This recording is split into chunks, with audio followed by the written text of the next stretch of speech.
왜 매번 연락도 없고 한번 올라와 보라는 말도 없어. 엄마가 너 지내는 곳 한번 가보고 싶다니까 그래.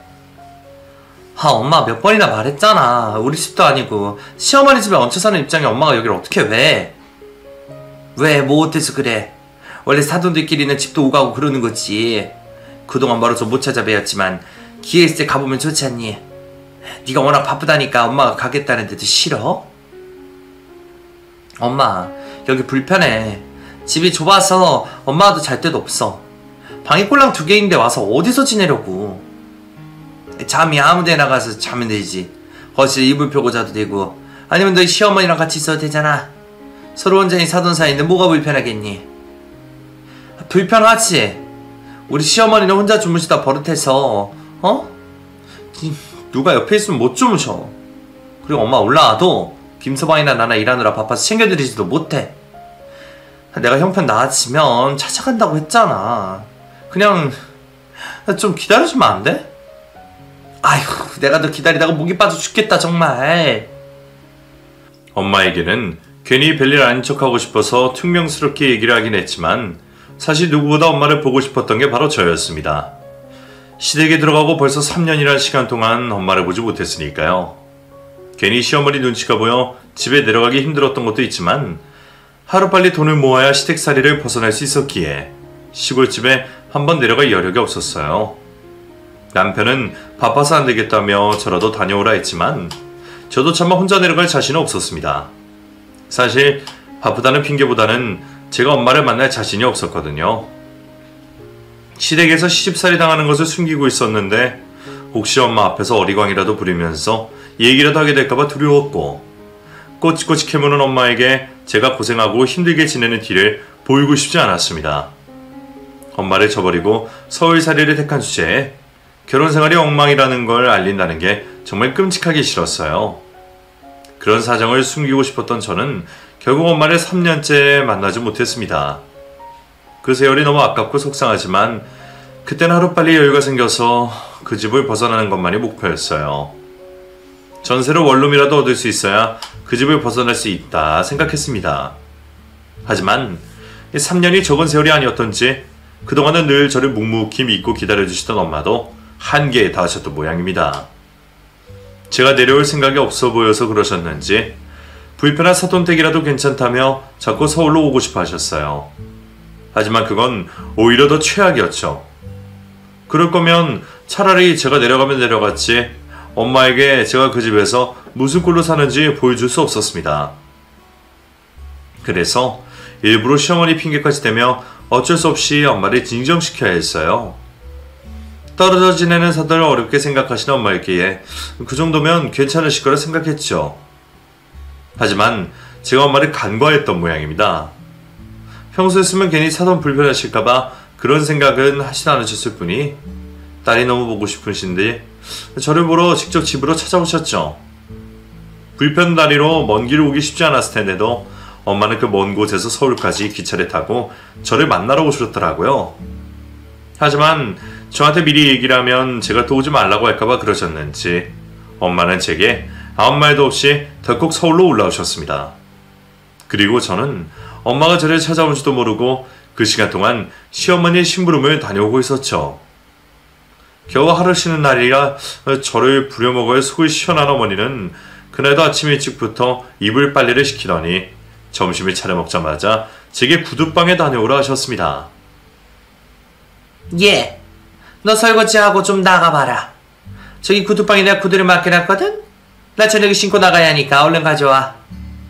어머니, 급하신 거 아니면 좀 이따가 다녀오면 안 될까요? 어차피 저 오후에 장 보러 가야 하거든요. 지금 할 일도 있고 저녁에 식으신다니까 그 전에만 가져오면 되잖아요. 얘가 또 나를 열받게 하려고 그러네? 시애미가 시키면 고청할 생각이지 왜 네 마음대로 있다니 많이 해.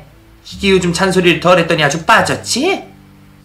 결국 저는 윽박지르는 시어머니 때문에 급한 일도 뒤로하고 급히 구두방을 다녀와야 했습니다. 그리고 그 잠깐 사이 저희 엄마가 저를 찾아 집에 오셨죠. 제가 쉬는 날인 거 알고 찾아오셨을 엄마는 그 집 현관 안으로 들어가지도 못하고 시어머니에게 문전박대를 당하고 계셨습니다. 누구 허락받고 찾아온 거예요? 미정이 걔가 부릅디까? 아니 누가 보면 여기가 지네 집인 줄 알겠어? 왜 남의 집에 약속도 안 잡고 함부로 찾아와? 이게 뭐하는 짓이에요? 사돈 정말 왜 이러세요? 저희가 남입니까? 약속 안 잡고 불수공은 죄송하지만 저도 잠깐 딸만 보고 가려고 온 거예요. 제가 제 딸 보러 오는 게 잘못인가요? 딸아이 본지 하도 오래돼서 직접 찾아왔는데 어떻게 이렇게 문전박대를 하십니까? 그러지 말고 딸 오면 인사라도 하고 갈 수 있게 좀 도와주세요. 아니 글쎄 당신 딸 다시는 못 만난다니까요? 딸 시집 보내놨으면 그걸로 끝이지 무슨 친정엄마 시댁에까지 찾아오고 그래요?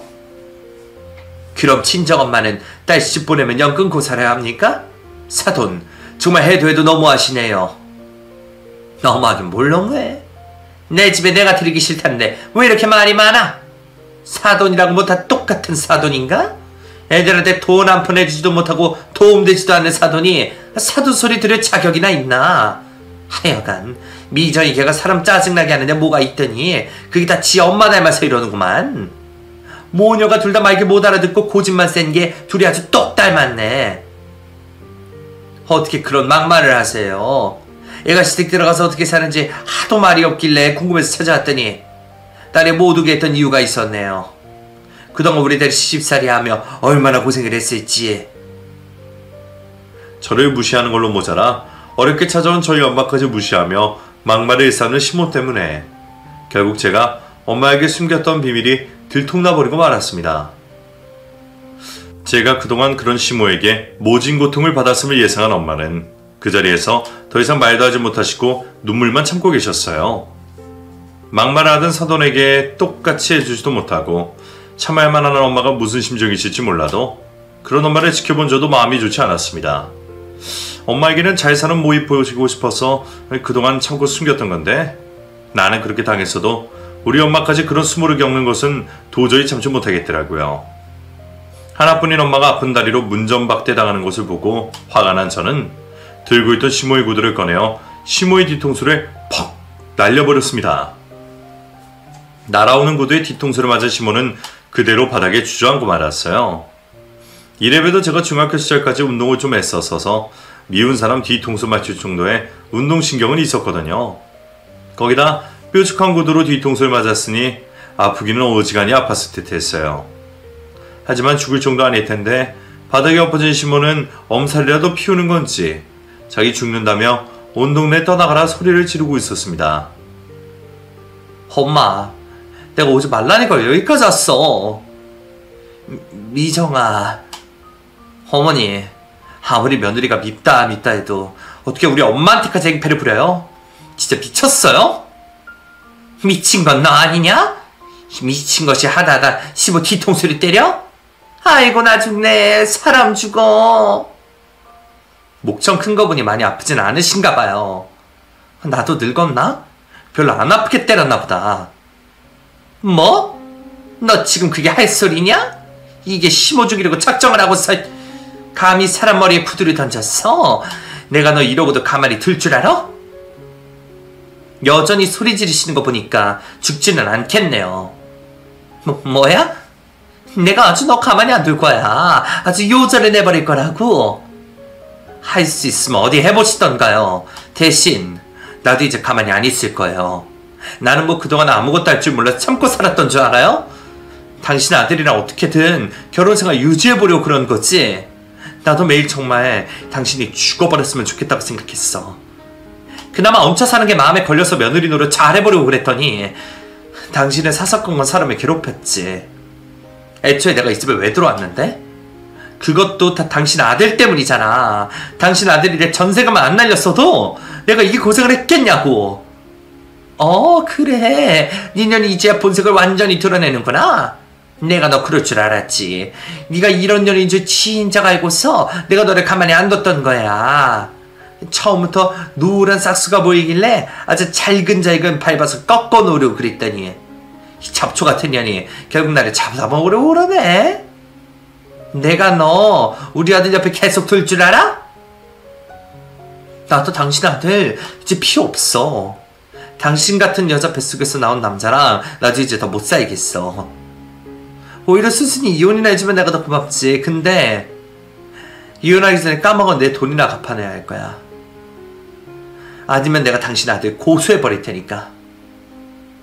한번 입이 터져버리니까 말이 멈추지 않고 말을 술술 나오더라고요. 이런 내가 지난 3년간 어떻게 참고 살았을지 스스로가 신기할 지경이었습니다. 저는 정말 하고 싶은 말을 다 했고 덕분에 3년간 묶인 체중이 내려가는 듯 했어요. 하지만 늘 기죽어 살던 며느리에게 제대로 한 방 먹은 시모는 제 악담이 꽤 큰 충격이었는지 거품을 물고 쓰러졌습니다. 그래봤자 억지를 부리는 쇼겠지만 진짜 싫어지는 거라 해도 저는 관심이 없었어요. 그래서 저는 자기 손으로 119 구급차를 부르는 시모를 뒤로 한 채 엄마의 손을 붙잡고 그곳을 떠나버렸습니다. 제가 시모에게 악담을 퍼부는 것을 보고 놀라서 굳어 계시던 엄마도 한참 만에야 진정이 되시는지 뒤늦게 저를 타이르기 시작하셨어요. 미정아, 아무리 그래도 사돈한테 그렇게 하면 어떻게 하니? 너 정말 김서방이랑 이혼이라도 하려고 그래? 지금이라도 다시 가서 사과드리자. 엄마한테 그런 꼴 보여서 정말 미안해. 근데 나 진짜 이혼할 거야. 그동안 엄마가 걱정할까봐 엄마한테는 말 못했지만 나 너무 많이 고생했어. 그놈의 결혼생활 유지해보겠다고 바보같이 당하기만 하고 살았다고. 근데 대체 내가 뭘 잘못했는데? 내가 잘못한 건 남편이랑 결혼한 것밖에 없잖아. 결국 이혼하면 끝날 고생을 내가 더 할 필요가 있어? 그동안 저는 남편을 사랑했기에 참아왔습니다. 그리고 남편도 저를 사랑하고 있다고 생각했죠. 하지만 그제서야 저는 그동안 제가 남편을 짝사랑하고 있었다는 것을 깨닫게 되었습니다. 남편이 정말 저를 사랑했더라면 그동안 참고 있지 못했을 거예요. 제가 엄마 때문에 시모의 뒤통수를 날렸던 것처럼 무슨 짓이라도 했겠죠. 하지만 남편은 그동안 자기 사정이 안 좋고 피곤하다는 이유로 저를 방치하고 방관했습니다. 미안하다고 말만 하는 남편이 저를 사랑하고 있을 리 없다는 걸 그때야 깨달았던 거죠. 그래서 저는 더 이상 이혼이 두렵지 않았습니다. 나만 남편을 보고 사느니 더 늦기 전에 정리하고 이혼녀가 되는 게 맞다 싶었죠. 그제서야 확실하게 이혼을 결심한 저는 엄마를 모시고 급히 방을 얻었습니다. 그런 꼴을 보이고 엄마를 혼자 내려보낼 수가 없었거든요. 덕분에 그동안 돈 한 푼이 아까워서 안 쓰고 살던 제가 처음으로 호텔이라는 곳을 가보게 되었네요. 비정아, 우리 지금이라도 나가자. 네가 무슨 돈이 있다고 이런 데를 들어와. 엄마, 괜찮아. 이럴 때 아니면 언제 이런 데 와보겠어. 그리고 앞으로 나 돈 생길 거고 더 이상 아등바등 살 필요 없으니까 상관없어. 나 이제 남 눈치 안 보고 나 하고 싶은 대로 하고 살 거야. 그러는 사이 시모와 남편의 전화가 끊이지 않고 알려줬고 엄마를 두고 나온 저는 남편의 전화를 받았습니다. 당신 대체 무슨 짓을 한 거야? 뭘 어쨌길래 어머니가 쓰러져서 병원까지 오셔? 당장 여기로 와! 저는 남편이 알려준 병원으로 찾아갔습니다. 쓰러졌다는 시모는 전혀 걱정이 되지 않았지만 남편과 할 얘기가 수화기 너머로 얘기하기에는 너무 큰일이라 직접 보고 얘기를 해야겠다 싶었거든요. 제가 병원으로 찾아가자 남편은 사정도 모르면서 제게 화를 내고 있었습니다. 무슨 일로 그랬는지 몰라도 어떻게 사람이 사람을 때려? 그것도 구두로. 그러다가 어머니 크게 다치셨으면 어쩌려고 그랬어. 나이도 있으신데 정말 무슨 일이라도 났으면 어떻게 하려고. 그럼 내가 어디까지 참아야 하는데? 나 무시하고 괴롭히는 걸로 모자라서 아픈 다리 끌고 찾아온 우리 엄마 문전박대하는 시무라 참아줘야 해? 당신이나 당신 엄마 때문에 3년 동안 못 만난 우리 엄마가 그런 꼴을 당하게 그냥 뒀어야 하냐고. 당신은 그런 일 당하고 그냥 넘어갈 수 있어? 솔직하게 말해봐. 그럴 수 있냐고. 제가 따져 물으니 남편도 대꾸하지 못했습니다. 그럴 줄 알았어요. 홀어머니 걱정하던 아들이 저와 같은 일을 겪고 참을 수 있을 리가 없었죠. 그런 남편을 보니 역시 나는 남편 안중에도 없었구나 하는 생각이 더 확실해졌습니다.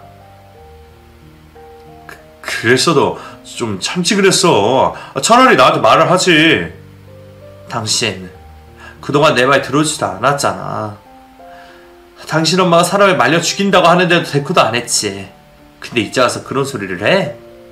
그런 당신이 참고 살았던 내가 바보 등신이었어. 나도 이제 더 이상 바보짓 하고 싶지도 않고 말 안 통하는 사람이랑 길게 얘기를 하기 싫으니까 단도직입적으로 말할게. 우리 이혼하자. 아니? 이혼할 거야. 서로 소송 비용 없으니까 협의 이혼을 하고, 재산 분할할 것도 없으니까 내가 결혼할 때 들고만 전세금만 돌려줘. 그거면 나도 그동안 당신 때문에 겪은 피해 보상 바라지 않을게. 미정아, 그게 무슨 말이야? 이혼이라니. 우리가 왜 이혼을 해? 그래, 오늘 일은 어머니가 잘못하셨어. 내가 봐도 그동안 어머니가 심하셨던 거 인정해. 나도 바쁘다는 핑계로 당신 못 살폈던 거 맞아. 근데 우리 이제 거의 다 왔잖아. 이제 조금만 더 참으면 다시 일어설 수 있는데 이제서 다 포기할 거야? 조금만 더 모으면 우리 분가해서 살면 되잖아. 그때 되면 엄마 안 보고 살게 해줄게. 나 당신 사랑해. 이혼하고 싶지 않아. 아니? 당신 나 안 사랑해. 그동안 나는 속았지만 오늘에서야 확실하게 알겠더라고. 그러니까 더 힘 빼지 말고 이혼하자. 나는 더 할 말 없으니까 돈이랑 이혼서류 준비되면 연락해. 우리 이제 서로 그만 괴롭히자. 그렇게 대하고 싶었던 남편이었는데 막상 남편이 자기 얘기를 꺼내는 걸 들으니 온통 병명으로 올라오진 말들이 지겨워서 아무것도 듣고 싶지 않더라고요. 어차피 제가 원하는 건 제 돈과 이혼뿐이었으니 길게 할 말도 아니라 생각했습니다. 그렇게 저는 남편에게 이혼을 통보하고, 이게 시모가 병원에 입원해 있는 동안 급히 제 짐을 챙겨서 엄마와 함께 고향으로 내려가게 되었습니다. 성공하기 전에는 돌아오지 않겠다 생각했던 고향집에 결국 이혼을 해서 돌아오게 되었다는 게 우습더라고요. 하지만 왠지 마음은 전부 다 편했습니다.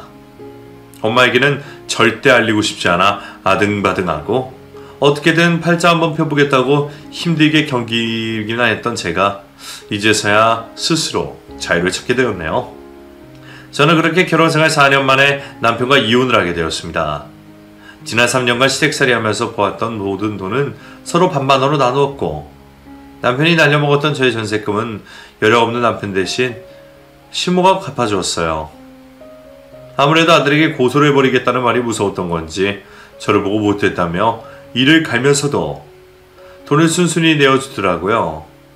그게 저는 제 돈을 받아내어 그 돈으로 엄마와 함께 시골 읍내에 작은 카페를 차리게 되었습니다. 이제 우리 엄마도 고생 안 시키고 일을 하려다 보니 둘이서 작은 카페를 하면 좋을 것 같았거든요. 전에야 그 동네에 커피집과 다방밖에 없었지만 그 사이 세상이 많이 바뀌었더라고요. 서울에서야 그 돈으로 권리금도 안 나올 줄 몰라도 시골에서는 월세가 싸니까 커피를 차리기가 어렵지 않았죠. 나중에 나이 들면 남편이랑 카페나 차려볼까 말을 했었는데 생각보다 그 꿈을 일찍 이루게 되었네요. 물론 이제 제 옆에 더 이상 남편은 없지만 남편보다 소중한 저희 엄마가 계시니 걱정 없습니다. 결혼이 뭐라고 그렇게 미련을 떨었을지 저도 과거에 제가 답답하지만 더 늦지 않게 해방되어 다행이라 생각합니다.